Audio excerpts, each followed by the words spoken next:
Awakening is depressing. A spiritual awakening is depressing. Non-duality is boring. It's depressing. I don't want to get rid of my human self. How often do you hear this? And have you said this as well? I'm here to point to something that is far too commonly misunderstood. And the main reason that is because it's trying to be understood. True awakening, non-duality to its core, has nothing to do with concepts or beliefs. There is a truth that is revealed to you sitting in presence, sitting in silence, that shows you a simple unfolding that you do not have control over. It shows you that the you believe you are is not essentially the ultimate reality. It transcends the identity. There's no escaping this, and to believe otherwise is exactly what it is, a belief. But truth isn't a belief. Truth is direct experience. Truth doesn't come about by concepts, ideas, or theories. Truth is seen directly to the core. But so often we hear radical non-duality. We hear spiritual bypassing. We hear, well, this is depressing. I don't want to let go of my human self. A lot of this is a defense mechanism. A lot of this is thinking you have to go through processes and steps to become something different. In other words, this is actually hanging on to concepts and ideas more than anything else. And isn't that what universities do? Teach what they believe to be knowledge? Isn't that what society does, is teach what they think you should learn and agree with? That's not what non-duality is. And it's kind of fear-based. It's a little bit of the identity feeling a resistance to seeing that there is no self, that there is no doer. This is freedom. I'm sorry if you fear this. This is freedom. I know it's not a one-size-fits-all, and I'll dive into that here a little bit more.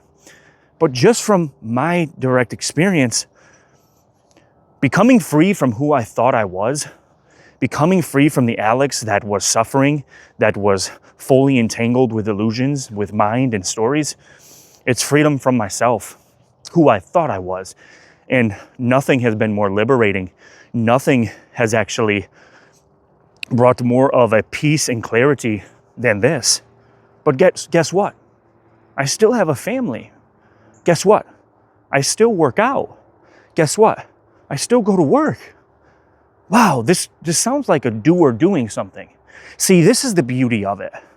I don't mean to come off to sound condescending or arrogant or something like putting myself on a pedestal. This is truly just coming out as it is. Non-duality, awakening are simply terms for peeling back the layers of mind, seeing through everything you once believed to be reality. We so often love to box this in. We call it spiritual. We call it bypassing. We give it names of ancient teachings. I don't attach myself to any of that, really. I just simply point to what is. Silence and stillness reveals this, and at its core, what it reveals is not duality, destroying of the human self, and unwrapping.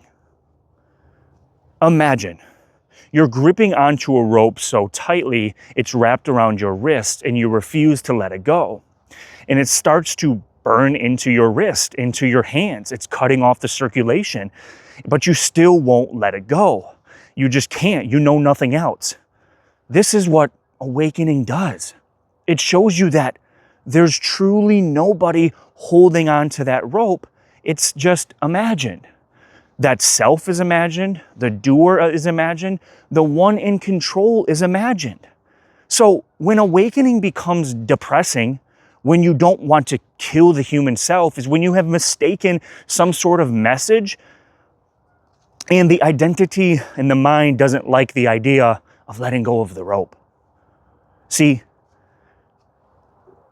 it's even deeper than that, and it's hard to put into words, so bear with me, is there's only resistance. there's not even somebody to choose to let go of the rope. It's either the resistance of holding the rope or the resistance of not holding the rope, which is what we call allowance or allowing, acceptance. But truthfully, resistance is the root of suffering. When there becomes a separate self who wants to be in control, who wants to expect, who wants their desires fully, that is the root of suffering. Because truthfully, reality has nothing to do with the name you've been given. It just doesn't. Truthfully, reality has nothing to do with your egotistical desires. It just doesn't.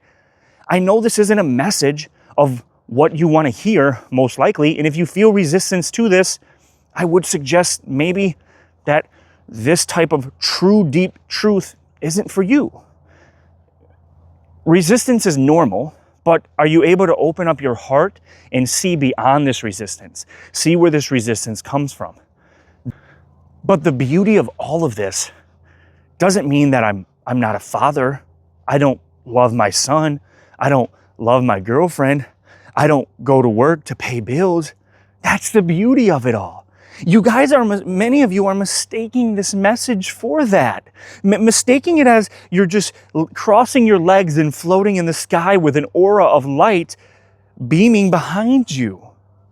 You know, that's kind of what religion does, is the mind creates the idea of an entity to worship. This has nothing to do with that. You see through the one who is holding the rope. You see through the one who is expecting. You don't destroy them.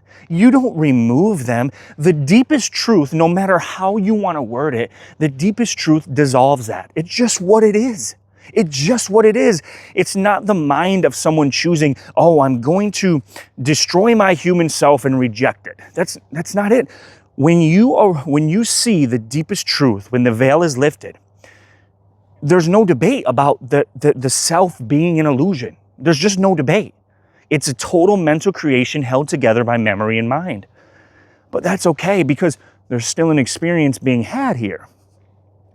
There's still a role of a father being played, but it's being played with a different level, with a different state of consciousness. A state that was always here, but that was hidden by the one holding the rope. Okay, stay with me here. Now, life is unwrapped. Life has no direction that someone is trying to force, push, and pull. Do you see this? Life is immensely vibrant, immensely beautiful. The mind drops off to categorize, label, and interpret. Now the unfolding that Alex doesn't have control of, that doesn't go Alex's way, that leads to frustration, stress, and believed trauma, now this unfolding just appears. The appearance of Alex is here. It's all one beautiful unfolding that I can't claim, that nobody can claim, but yet is so intimate, so close, so direct, so essentially you. It's like the mirror and the reflection. These are not two separate entities, because without the mirror, you don't have the reflection. And without the reflection, it would not be known as a mirror. Without our truest essence, we wouldn't know this human experience. And we wouldn't be able to remember the mirror. We wouldn't be able to remember what it was showing us, what it reflected. But many of us lose ourselves to the reflection. In simply seeing the mirror is what you're calling, many of you, is calling depressing, is calling destroying the human self in radical non-duality. Listen, there's no doer. There really isn't. And you don't own this life. You don't. And that's just the clarity of truth when you see it. The clarity of the mirror. Because the mirror, that mirror is one shared essence. It isn't yours to own. It's one shared reflection. There is no duality. That's why it's non-duality. I'm just expressing what comes from the heart, essentially, because I've been hearing it far too often and seeing it, and I think it's getting mistaken for, obviously, something that it truly isn't. At the end of the day, you don't even need this video, Because truth in its deepest clarity has nothing to do with theories or concepts or debate. It just doesn't. It reveals everything to you, and you can sit with that and never make a video. You can sit with that and never talk about it, and many do. I just choose to express it. So I hope this message was portrayed to you in a way that you can see clearly. Transcending the illusion of the self has nothing to do with removing it, calling it good or bad. It unwraps it. There's no more expectations. There's no more confined cage that you call life. That's something that the mind and the identity holds on to. And it's understandably, because your reality crumbles when you see through this, but yet true reality unfolds. And that is the experience of the human being, okay? The human being. You see the whole picture, because now the mirror is reality and the reflection is what it is showing you. But yet it is one whole unfolding. Beautiful, vibrant, alive, temporary. But yet the mirror never moves. The mirror is unbreakable at its core. Guys, if you haven't heard, the Core Collective is now open for you to join for free. We are having a live session, a group live session, November 30th at 10:30 a.m. Eastern Standard Time. It's the Eternal Now Live. It is all about presence, awareness, and eternity now. And it's going to be beautiful, beautiful conversations shared. You're more than welcome to join us. All you got to do is just join the community and click on the link on the calendar, and you'll be able to join us. I hope I see you there. That link will be down below to join the community. Much love, everyone.